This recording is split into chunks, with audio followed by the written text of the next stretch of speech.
On the evening of the 8th of May, 1987, a man sat in a car on a country road in County Armagh and watched 8 of his comrades die. He was close enough to see it happen, close enough to understand, in the seconds it took, that none of them were coming back. When he was asked about it 30 years later, he did not reach for euphemism or qualification. He called it carnage. He called it, without hesitation, a turkey shoot. The operation that killed those 8 men was the single greatest loss of life the Provisional Irish Republican Army would suffer in the entire history of its campaign, from 1921 to the Good Friday Agreement. The classified reports that might explain exactly how it happened remain locked in British government files in 2026.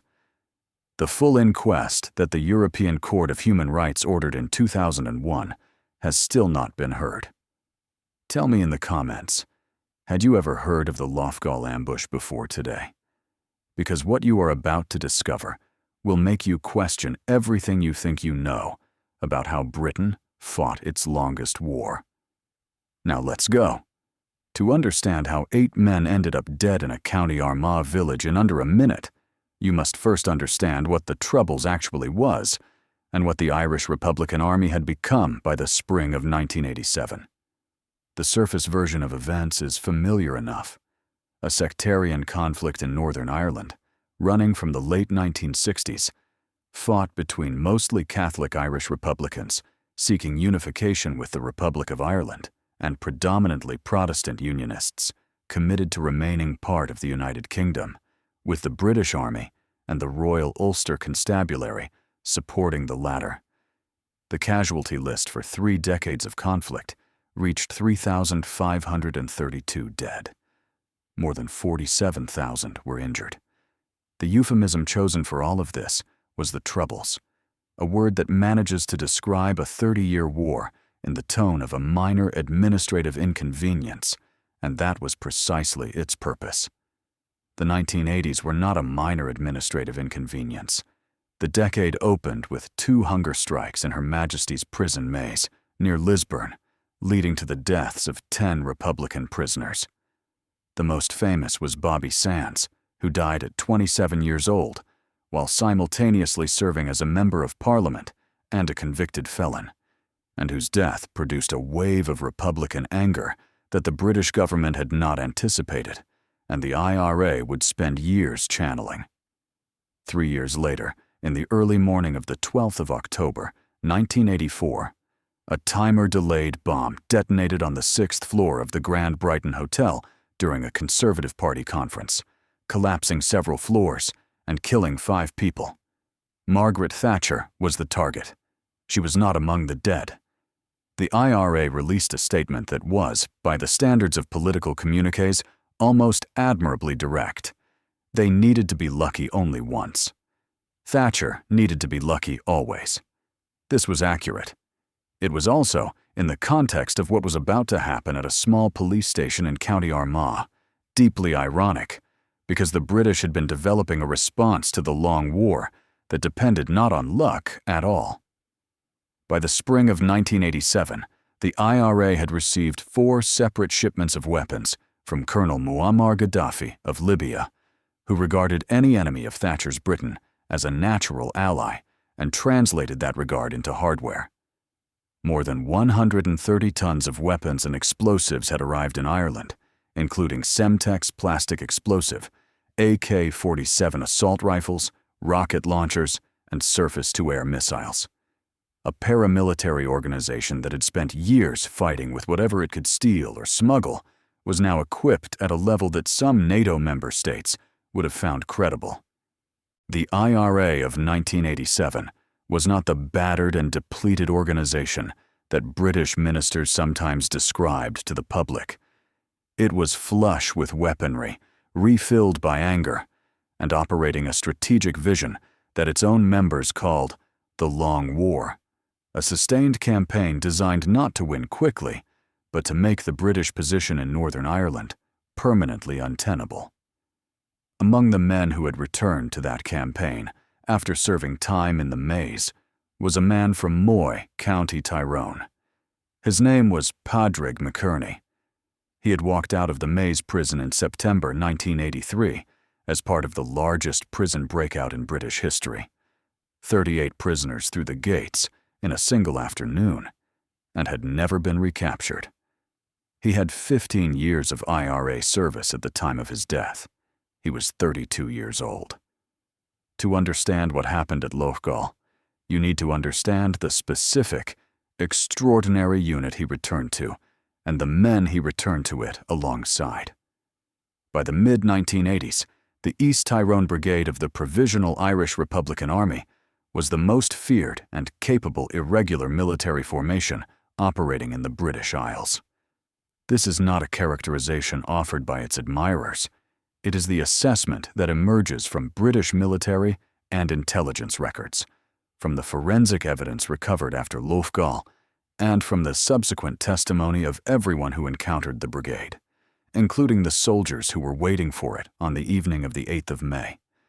Its area of operations covered eastern County Tyrone and northern County Armagh, the most contested border territory in Northern Ireland, where the geography of fields, farms, and country roads made it as difficult to find an enemy as to defend against one. Members carried the latest assault rifles on operations. They wore body armor similar to that used by security forces, which provided protection against pistol and submachine gun fire. By the mid-1980s, they had acquired night sights, allowing them to aim weapons and observe their enemy in darkness. They employed bomb makers skilled enough to manufacture mortars from available materials. They were not a mob. They were, by any honest military assessment, a highly effective paramilitary force operating a coherent doctrine in terrain they understood better than anyone sent from the mainland to fight them. The intellectual engine of that doctrine was a man who had devised it in a prison cell while reading Mao Zedong. James Linna was born on the 13th of April, 1956, one of 12 children raised on the Tully estate in Monaghan Town in the Republic of Ireland, not in Northern Ireland, which matters in ways that would take years to fully comprehend. He joined the IRA in the early 1970s. In December 1973, he was badly injured in a premature bomb explosion, arrested, and sent to the Maze prison for 5 years. Inside the Maze, he read everything he could find on revolutionary military theory. Mao Zedong's writings on the conditions required for a protracted guerrilla campaign to succeed, the systematic denial of enemy access to territory, the creation of liberated areas in which the insurgents' authority ran, and the states did not, became the framework from which he would construct the brigade's operational philosophy. When Linna was released in 1979, he was elected as a Sinn Féin councillor for Monaghan Town and held that seat until the evening he died. He attended council meetings. He represented his constituents. He sat in Monaghan Town Hall doing the ordinary administrative work of a local politician, while simultaneously planning and executing armed attacks on Royal Ulster Constabulary stations, while the RUC itself called him, by a nickname that required no elaboration, the Executioner. The Gardaí arrested and interrogated him many times. They never found grounds to charge him.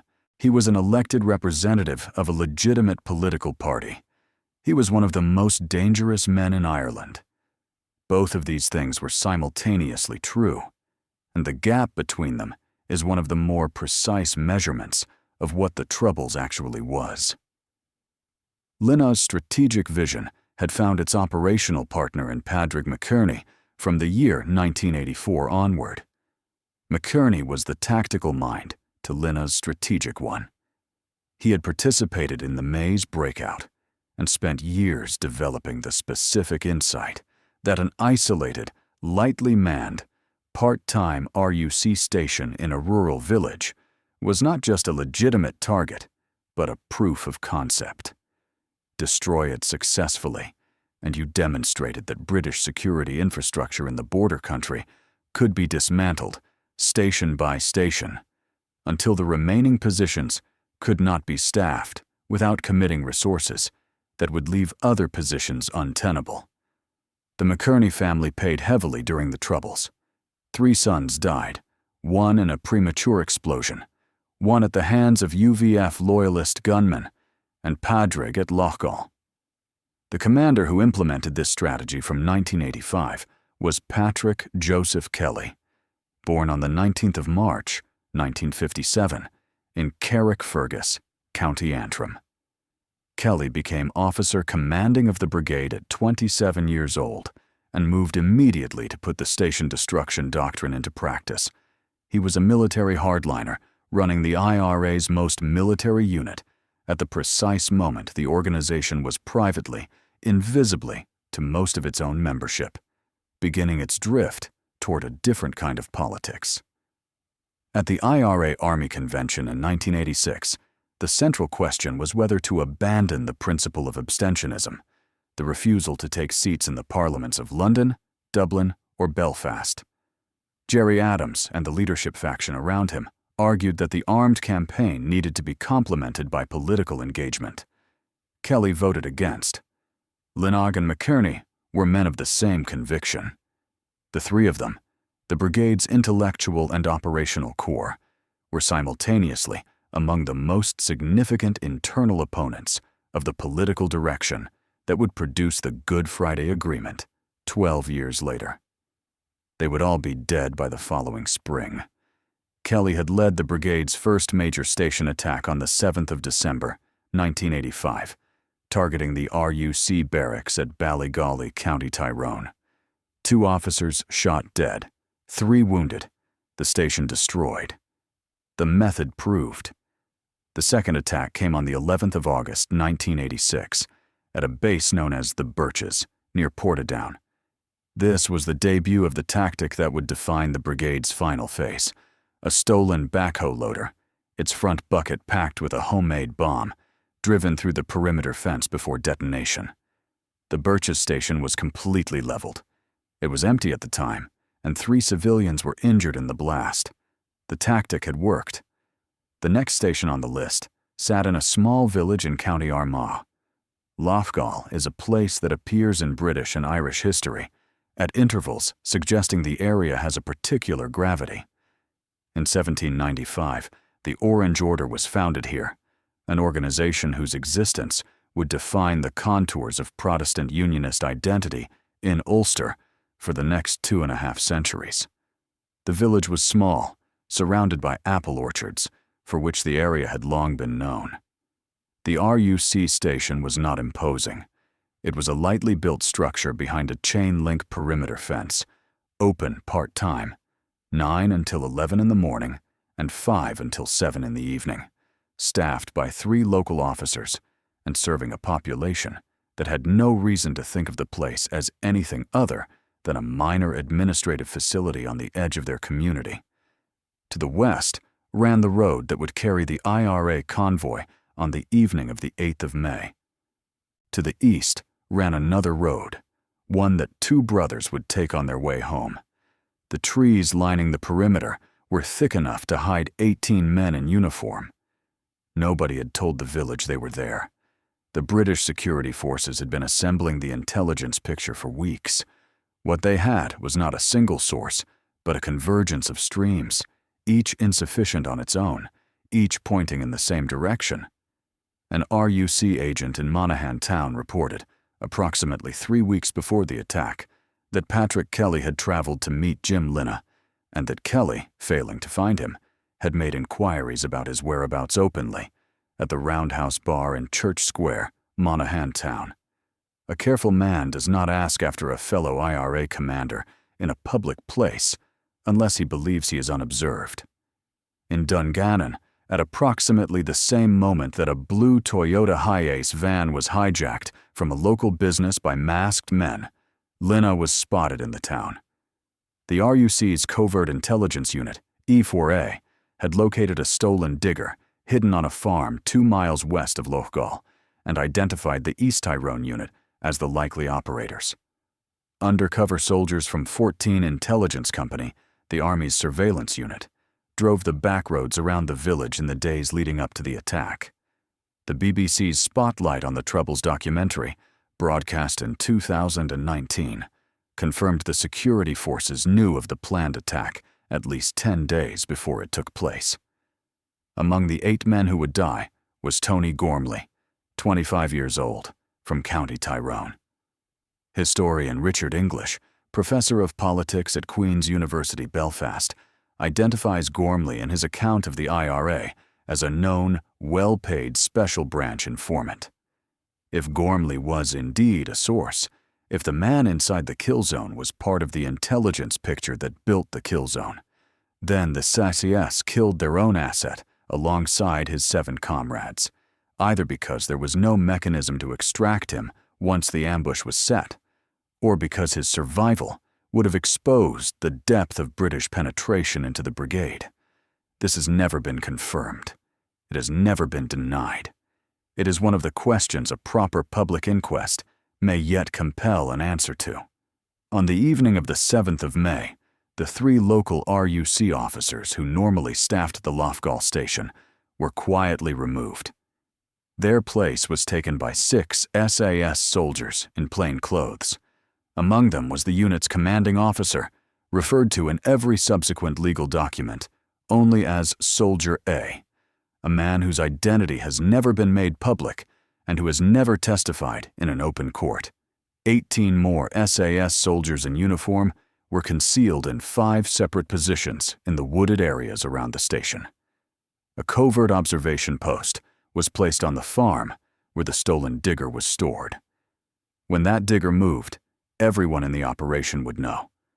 One local RUC officer was retained in the station to maintain the appearance of normal operation, accompanied by 2 specialist RUC headquarters mobile support unit officers.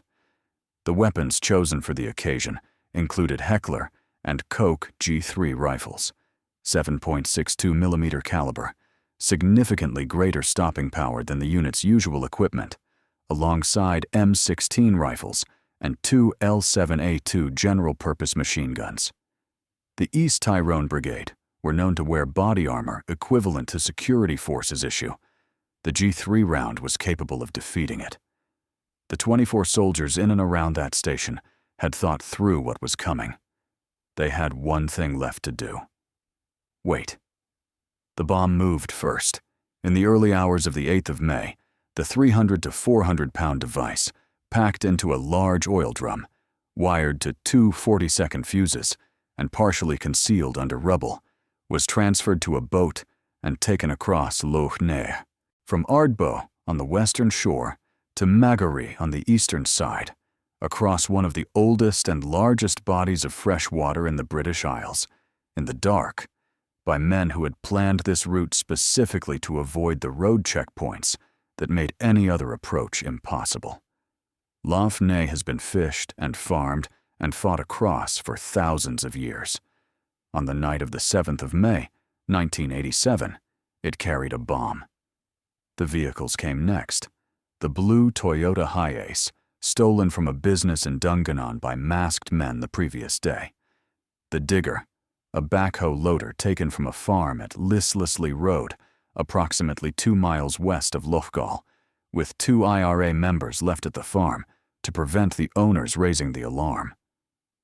By the afternoon of the 8th, everything was in position. 12 members of the brigade were committed to the operation, 8 in the assault group, and 3 more in 2 scout cars, serving as advance observation and escape vehicles. Patrick Kelly rode in the passenger seat of the Toyota van. Eugene Kelly, 25 years old from Kappa, County Tyrone, was driving.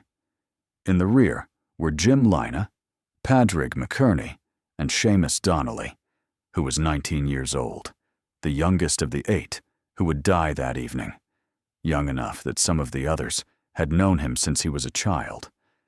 Declan Arthurs, 21 years old, drove the digger.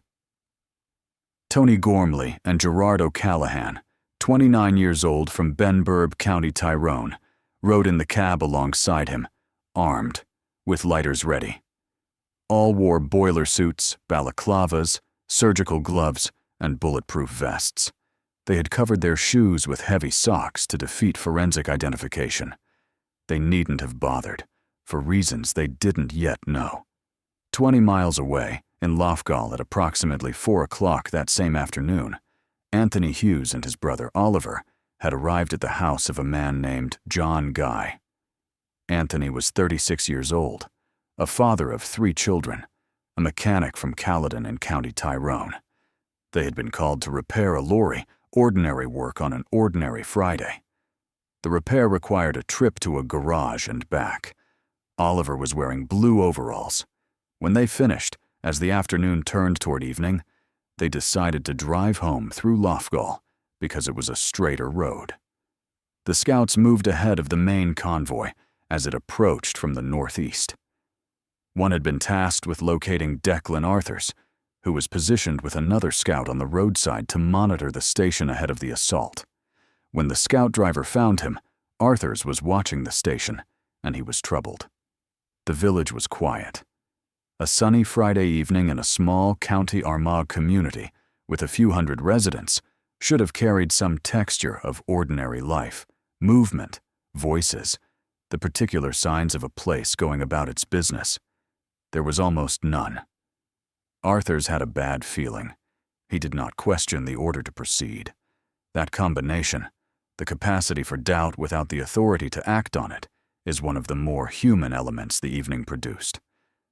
The van and the digger made 2 slow passes of the station. Looking. Members of the unit debated whether to abort. Voices were raised quietly in the confines of the vehicles. Men who had been planning this for weeks, arguing against men who had spent those same weeks developing a feeling in their bones that something was wrong.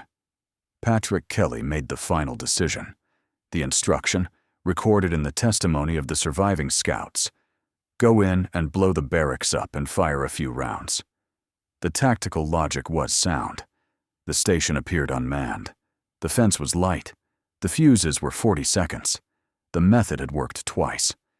None of the men making that calculation knew that 6 SAS soldiers were watching them through the windows, or that 18 more waited in the tree line. One scout in the escape cars, parked down the road with a view of the approach, had spotted something before the assault began. An SAS helicopter visible in the middle distance. He turned to the man beside him. "There is something badly wrong here," he said. The information did not reach the assault team. At approximately 7:15 in the evening of the 8th of May, 1987, Declan Arthurs drove the stolen digger toward the Loughgall RUC station for the last time. The backhoe hit the light chain-link fence and went through it without slowing. Arthurs lit the 2 40-second fuses on the oil drum in the bucket. Gormley and O'Callaghan jumped from the cab. The blue Toyota van stopped a short distance ahead. Patrick Kelly jumped from the passenger seat and opened fire on the station building with automatic weapons, either to resolve any remaining hesitation among the team by making the attack irrevocable, or because this was simply how these operations began, the trigger pull that turned a plan into an event. The rest of the assault team followed. The firing was immediate. So was the response.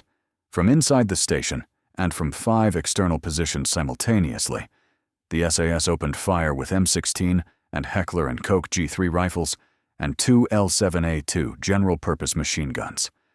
The volume was not proportional to the threat in the conventional sense. It was proportional to the objective.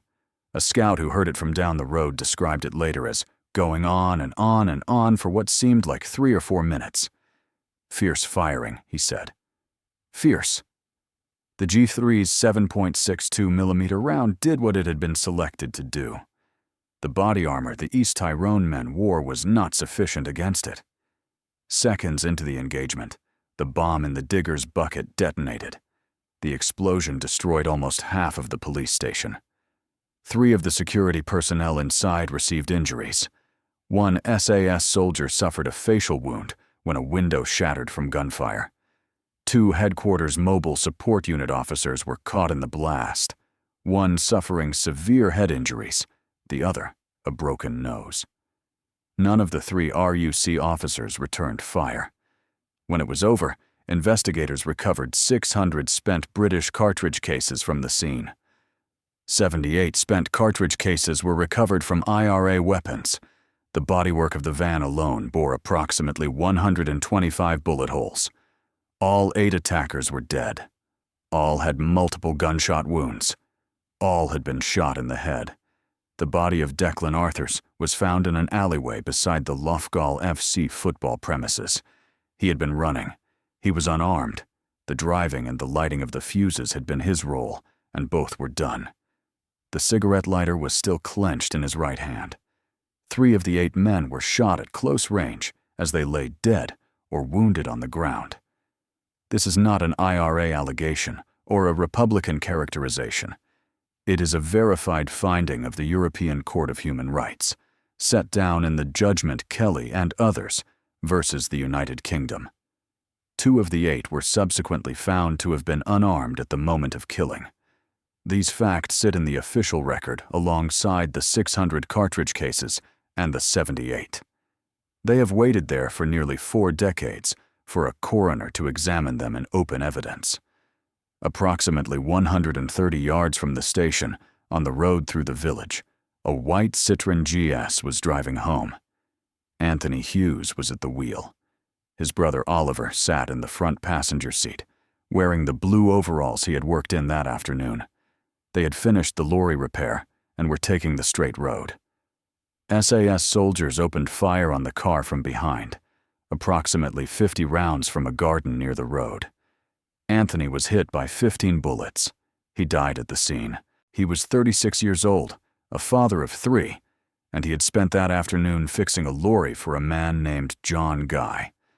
The Citroën had approximately 34 bullet holes. Oliver Hughes was shot 14 times. He managed to get out of the car and was shot again as he tried to stand. 2 SAS soldiers came forward and gave him first aid while the dust was still settling.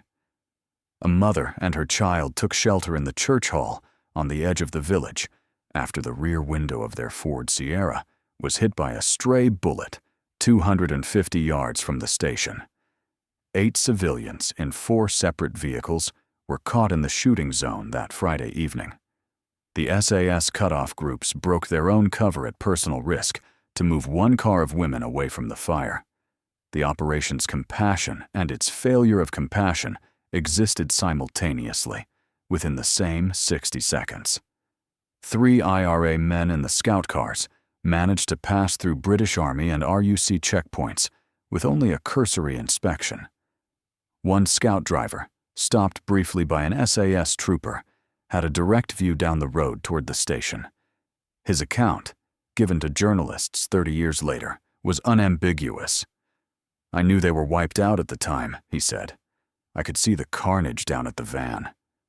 The morning after, RUC Chief Superintendent Harry Breen arrived at the scene and displayed the recovered weapons to journalists and television cameras, 8 firearms, 1 for each dead man. What Breen did not say, and what would take 30 years and a declassified archive to fully establish, was what those 8 firearms had already done. 3 were Heckler & Koch G3 rifles. 1 was an FN FOL. 2 were FN FNC rifles. 1 was a franchise SAS 12 shotgun. 1 was a Ruger Security 6 revolver, stolen from Reserve RUC officer William Clement, killed during the brigade's attack on Ballygawley Barracks 2 years earlier. The weapon used in that killing had been carried to Loughgall by the men who carried out that killing. The RUC immediately linked the 8 firearms to 7 confirmed murders and 12 attempted murders in the Mid-Ulster area. In 2017, declassified documents from the National Archives of Ireland revealed the fuller picture that British government ballistic tests had established but not published. The weapons recovered from the kill zone had been used in 40 to 50 killings, including every single fatality in IRA attacks in counties Fermanagh and Tyrone that year before the 8th of May. What the ballistic record does not contain, because no ballistic test can establish it, is the name Harold Henry. Harold Henry was 52 years old, a member of a construction business that carried out repair work on security force bases in the area. The IRA considered people who performed such contracts legitimate targets, collaborators with the British state, in the language the organization applied to this category of civilian. Barely 3 weeks before Loughgall, 5 members of the East Tyrone Brigade took Harold Henry from his home shortly before midnight. They put him against a wall. They shot him dead with 2 rifles and a shotgun. He left a widow and 6 children. The weapons used that night were among those laid out for Breen's cameras on the morning of the 9th of May. The men who carried them were dead in Loughgall. The chain from Harold Henry's murder to the kill zone is 3 weeks long, and every link of it is in the forensic record.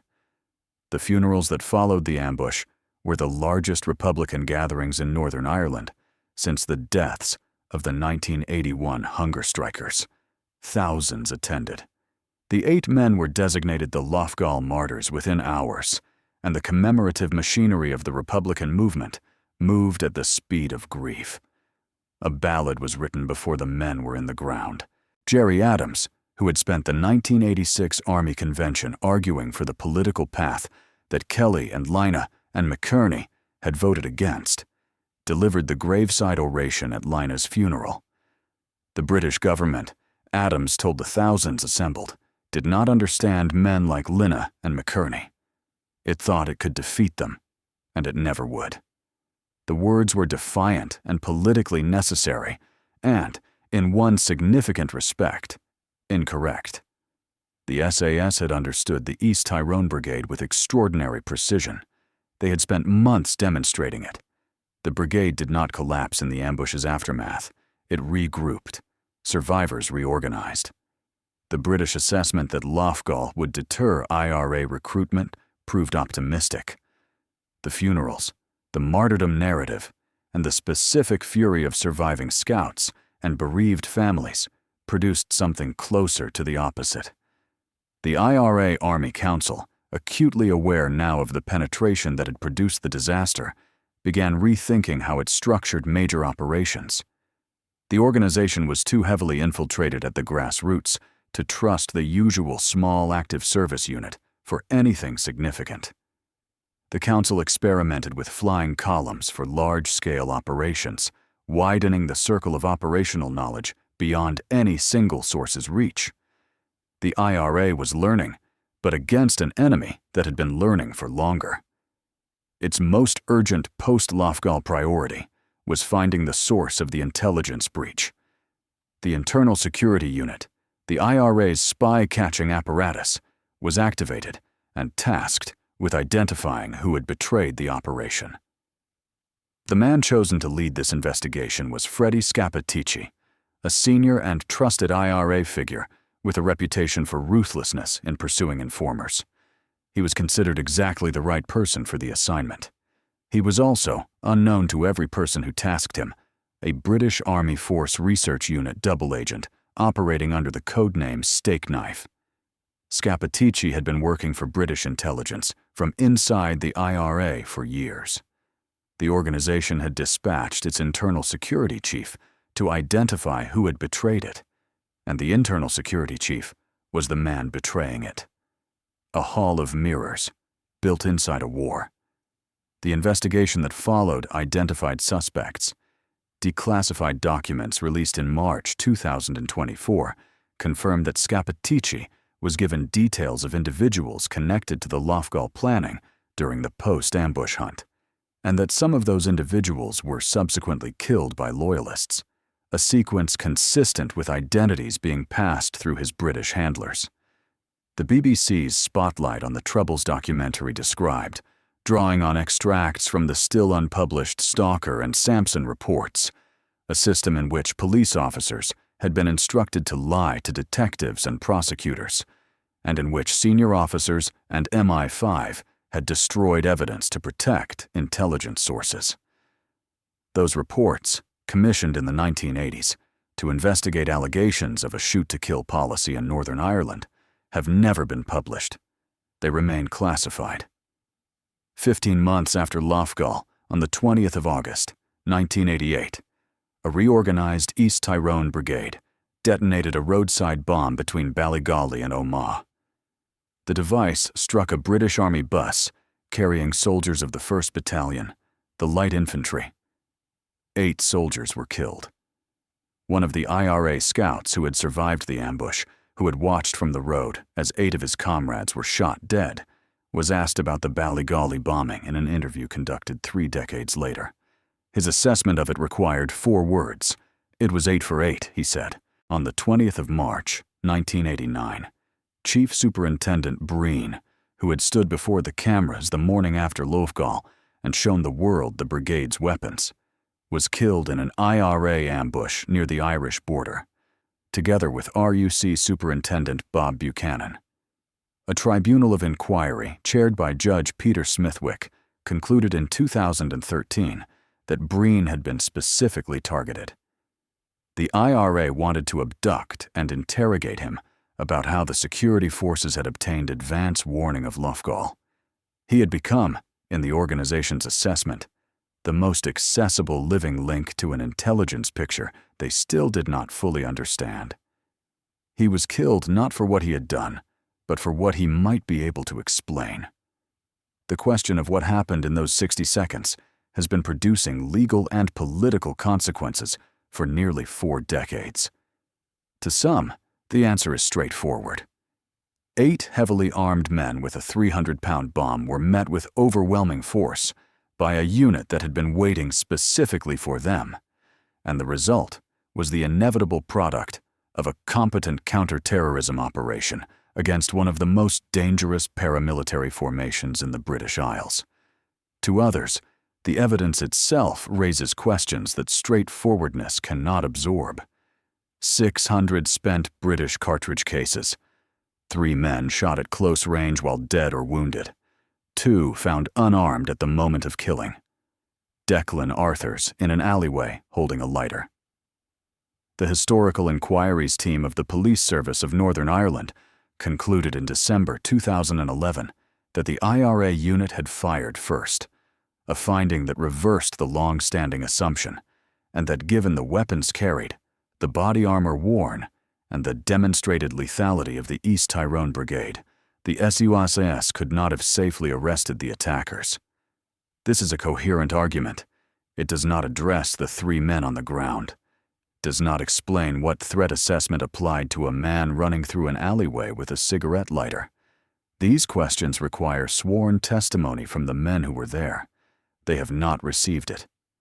The Director of Public Prosecutions for Northern Ireland concluded in September 1988 that evidence did not warrant prosecution of any person involved in the shootings.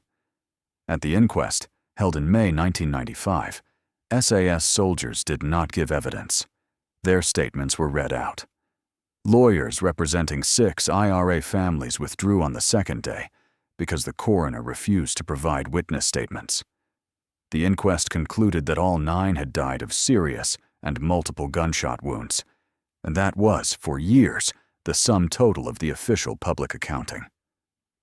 Alongside that institutional silence sat the specific case of Oliver Hughes, who had been shot 14 times and survived, and who spent years fighting beside his sister-in-law Bridget for the acknowledgement that Anthony had been innocent of any wrongdoing whatsoever.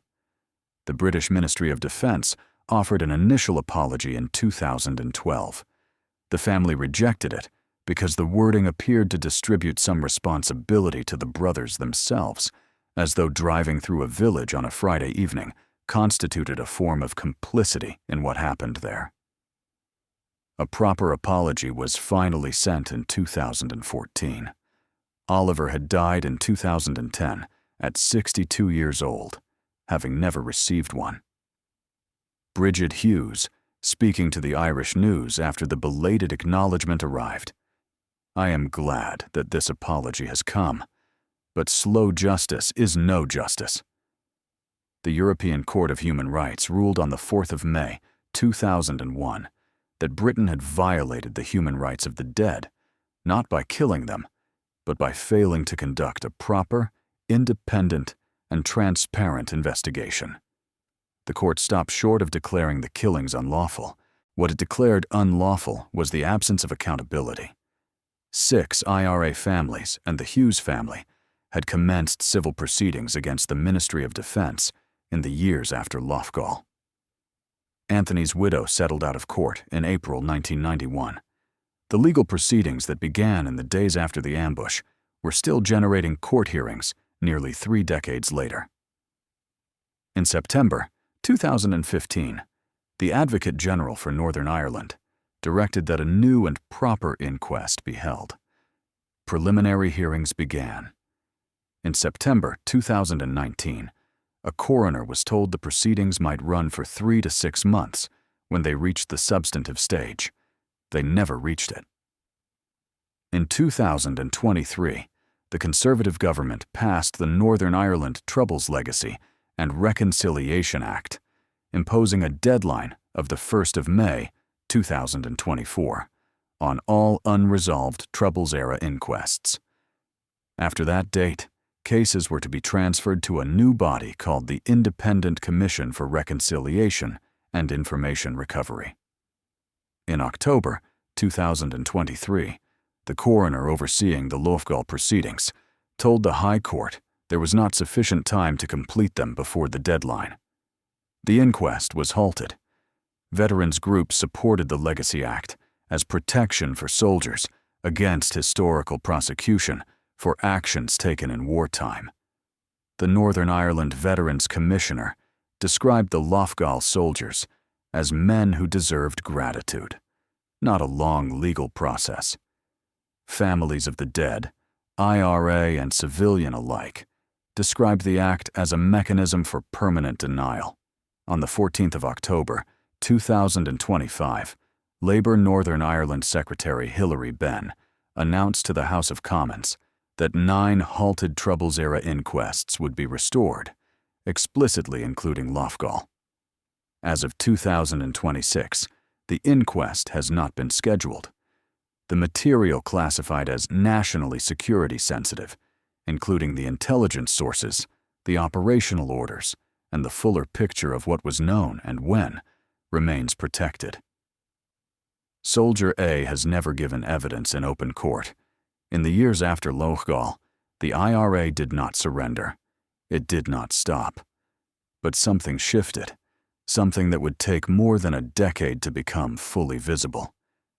Patrick Kelly had voted against dropping abstentionism at the 1986 Army Convention. Jim Lyna's entire military philosophy rested on the conviction that the armed campaign was the only instrument capable of ending British rule. Padraig McKerney had 15 years of commitment to that same proposition. These 3 men were simultaneously the brigade's intellectual and operational core, and among the most significant internal opponents of the political path, Gerry Adams was already, quietly, walking.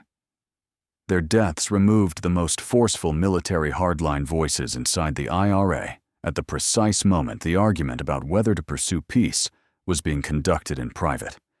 Whether this was a calculated element of British strategy or an unintended consequence of an operational decision made on purely military grounds is one of the questions the classified files might eventually answer.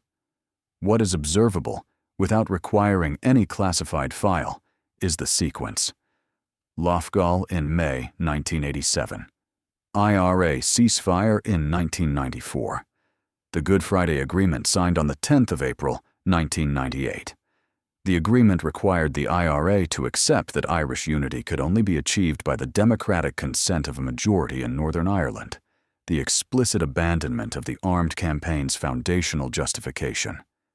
In 2005, the organization formally ended its campaign and committed to peaceful means. The IRA that had received 130 tons of Libyan weapons and named what was coming, the long war, stood down without achieving the political outcome for which it had spent 30 years fighting. Whether a united Ireland would have come sooner, or at what cost in lives, without any of the violence is not a question history can answer cleanly. What it can answer is that Anthony Hughes was not fighting for anything on the road through Loughgall, and that his death cannot be explained as the price of a cause he never chose. The apple orchards around the village bloom every spring, as they bloomed in the spring of 1987. The RUC station was rebuilt after a second bomb attack in September 1990, closed administratively in August 2009, and sold for private development in April 2011.